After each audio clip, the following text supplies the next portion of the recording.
তো এই যে গোটা বিশ্বে আমেরিকার বলয় থেকে প্রত্যেকটা দেশ বেরিয়ে আসছে, আপনারা যদি লক্ষ্য করেন ইন্ডিয়ার দিকে তাকান, ইন্ডিয়ায় কিন্তু মোদী বিরোধী আন্দোলন তীব্র আকারে ধারণ করেছে। ইন্ডিয়ার সেনাবাহিনীরা তারা এখন আন্দোলন করছে তার নিজের দেশের শাসকের বিরুদ্ধে।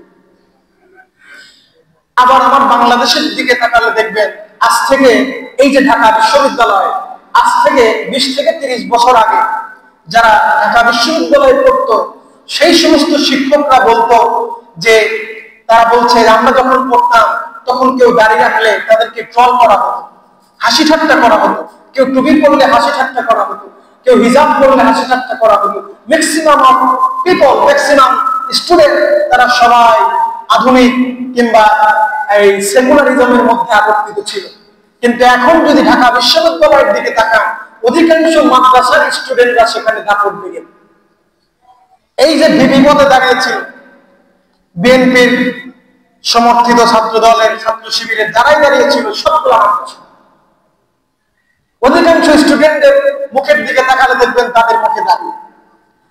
মেয়েদের হলের দিকে দেখলে লক্ষ্য করবেন যে 40% মেয়েরা এখন হিজাব করছে, তারা পর্দা করছে।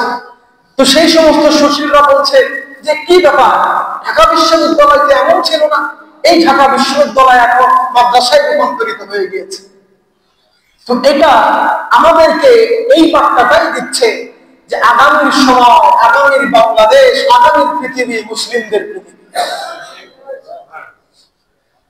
সম্মানিত প্রিয় বন্ধুগণ, এজন্য আমাদের নিজেদেরকে পরিবর্তন করতে হবে, পরিবর্তন করতে হবে। যারা বিএনপির ভাই এখানে রয়েছেন তাদের প্রতি আমি ডিউ রেসপেক্ট থেকে বলছি যে আমি আপনাদেরকে ভালোবাসি। জামাতের যে সমস্ত ভাইরা রয়েছেন তাদেরকে বলছি আমি ভালোবাসি। এই যে এতগুলো রাজনৈতিক দল, মতদেশ, মতভেদ আমাদের মধ্যে থাকবে। কেন থাকবে? কারণ আপনার কাছে যেই খাবারটা ভালো লাগে আর একজনের কাছে কি সেই খাবারটা ভালো লাগবে? জামাতের কোনো ভাই যদি চিন্তা করেন গোটা বাংলাদেশের সবাই জামাতের মতাদর্শ গ্রহণ করবে, এটা তাহলে আমি বলবো আপনার ভুল ধারণা। বিএনপির কেউ যদি ভাবেন গোটা বাংলাদেশের সবাই বিএনপি হবে, এটাও আপনার ভুল ধারণা। মতাদর্শ এবং মত পার্থক্য এটা যুগে যুগে ছিল, এটা থাকবে, কিন্তু মতাদর্শ এবং মত পার্থক্যকে দূরীভূত করে আমাদেরকে নৈতিকভাবে একত্রিত থাকতে হবে। নৈতিকভাবে আমরা যদি একত্রিত থাকি, সকল মতভেদ বলে আমরা একটা নৈতিক অবস্থান যদি গড়ে তুলতে পারি, তাহলে সেটা আমাদের জন্য মঙ্গলজনক। সেই নৈতিক অবস্থান কি?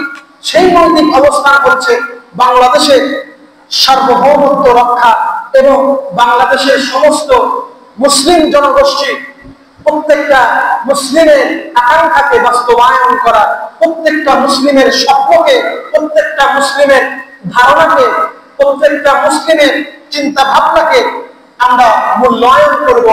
এমন কোন কাজ করব না, এমন কোন সিদ্ধান্তে আমরা উপনীত হব না যেই সিদ্ধান্তের মাধ্যমে বাংলাদেশের 90% কিংবা 98% যত শতাংশই বলেন আমরা মুসলিমরা যেন সেই নৈতিক অবস্থান থেকে সরে না আসি, আমাদের অবস্থান আমরা দৃঢ় করে রাখি। এই নৈতিক অবস্থান থেকে যদি আমরা সরে যাই, তাহলে হয়তো এই বিগত সরকারের মতো বেশ কয়েক বছর আমরা ক্ষমতায় থাকতে পারবো, কিন্তু ক্ষমতায় থাকার পরে সেটা আবার ব্যাকফায়ার করবে। কেমন ব্যাকফায়ার করবে? এই যে যেমন ব্যাকফায়ার করার কারণে বাংলাদেশের যে প্রধানমন্ত্রী ছিল সে পালিয়ে গিয়েছে, কিংবা বিভিন্ন দেশের দিকে যদি লক্ষ্য করে সেই সমস্ত দেশের প্রধানমন্ত্রীরাও পালিয়ে যাচ্ছে। এই যে একটা পরিবর্তন হচ্ছে, এটা কিন্তু আপনার বেলায় হবে যদি আপনি সেই নৈতিক অবস্থান থেকে সরে যান। এজন্য আমাদের মতভেদ, মত পার্থক্য থাকলেও নৈতিক অবস্থান থেকে আমাদের সরে যাওয়া যাবে, না। এই নৈতিক অবস্থান থেকে সরে গেলে সাময়িকভাবে আমরা লাভবান হতে পারবো, সাময়িকভাবে হয়তো আমরা ক্ষমতায় যেতে পারবো, কিন্তু সেটা আমাদের জন্য মঙ্গলজনক হবে না। এই জন্য আমরা সবাই আসেন, আমাদের যে মতভেদ, আমাদের যে মত পার্থক্য, এটাকে আমরা দূরে ঠেলে দিয়ে আমরা নৈতিকভাবে অবস্থান নেই এবং এমন একটা ন্যারেটিভ দাঁড় করাই যেই ন্যারেটিভ কখনো বাংলাদেশের মুসলিমদের বিরুদ্ধে যাবে না। এজন্য আপনাদেরকে বুঝতে হবে যে আমরা সবাই নৈতিকভাবে এক। নৈতিকভাবে আপনি যখন এক হবেন, আপনি পরাজয় বরণ করার পরেও দেখা যাবে আপনি আজ থেকে 5 বছর হোক 10 বছর হোক, নৈতিকভাবে যদি আপনি ঠিক থাকেন, আজ থেকে 5 বছর কিংবা 10 বছর পরে হলেও আপনার নৈতিকতা ঠিক রাখার কারণে আপনি আবার বাংলাদেশের জনগণের মাঝে অবস্থান করে নেবেন, আপনি আবার ক্ষমতায় আসতে পারবেন। কিন্তু এই নৈতিক অবস্থান থেকে যদি দূরে সরে যান, তাহলে বাংলাদেশের এই পতিত স্বৈরাচার থেকে নিয়ে শুরু করে সেই এরশাদ পর্যন্ত যারাই রয়েছে তাদের মতো অবস্থা আপনাদের। এই মেসেজটা আমি আপনাদেরকে দিতে চাই। সম্মানিত প্রিয় বন্ধুগণ, আল্লাহ তাআলা কোরআনুল কারীমে বাদশা যুলকারনাইন সম্পর্কে যে শিক্ষা বলেছেন, তার সম্পর্কে যে কথা বলেছেন, সেই কথাটা আমি সরাসরি বলছি। তার অন্যতম আরেকটা গুণের মধ্যে 1 নম্বর যে গুণটা ছিল সেটা হচ্ছে ন্যায় বিচার। কি ছিল? ন্যায় বিচার, অর্থাৎ বিচার ব্যবস্থাকে কুক্ষিগত করা যাবে না, কোনো নির্দিষ্ট দলের মধ্যে দলীয়করণ করা যাবে না। বিচার বিভাগ যখন স্বাধীন থাকবে তখন লক্ষ্য করবে বাংলাদেশে আর দুর্নীতি হবে না।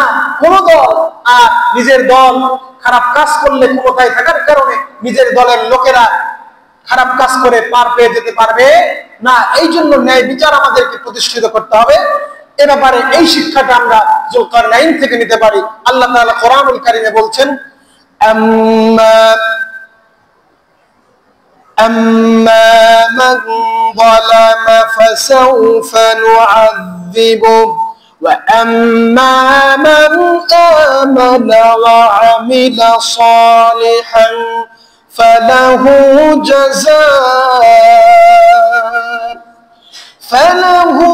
جزاء الحسنى।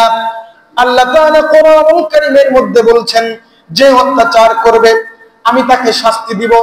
এই